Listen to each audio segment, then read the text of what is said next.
Всем привет, с вами Евгеха229. Сегодня я покажу вам очень прикольный вариант камина в Майнкрафте. То есть вот так вот он красивенько выглядит. Я построил макет дома, чтобы вам более наглядно показать его. То есть вот мы нажимаем на кнопочку, он зажигается. Нажимаем на эту кнопочку, его заливает водой. Еще раз, и вода исчезает. То есть вот так он красиво тоже выглядит. И вот. Также я сделал второй вариант камина. Вот такой вот. Он как бы без механизмов, то есть просто красный камень, на нем огонь. Вот так вот красиво оформлен. Но лично по мне тот вариант лучше, как бы он, потому что там можно жечь огонь, можно его потушить, а тут он просто чисто для декораций. И перейдем к ловушке.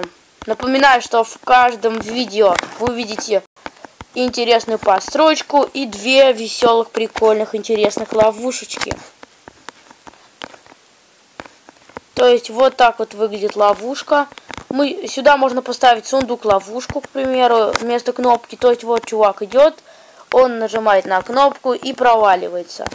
Я надеюсь, эта ловушка вам всем понятна очень. И объяснять ее механизм не надо. То есть там TNT и все такое. А вторая ловушка выглядит вот так вот. Я думаю, вы все знаете такую ловушку. Она хороша для более таких нубских игроков, которые только начали играть в Майнкрафт. И они еще не знают всех нюансов. То есть я попробую испытать ее на зомби. Сейчас я, короче, включу сложность.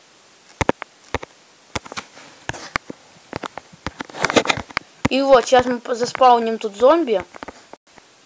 Так, а что, он сквозь дверь пошел, сквозь текстуру? Ну, собственно, вот так вот. И вы просто не можете выбраться оттуда. Кокон закрывается, и все. Ладно, зомби, я тебя освобожу.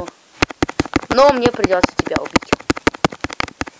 Что так долго бьется, блин? Все. Короче, вот, то есть, чувак видит тут алмазы или золото, или что-то еще. Он идет, и двери закрываются. Также сюда можно поставить раздатчик с лавой там или с водой. Вот таким вот образом. То есть и вас еще начинает лава или вода, там что-то топить вас начинает, блин. Короче, тут можно уже много вариантов, как сделать ловушку.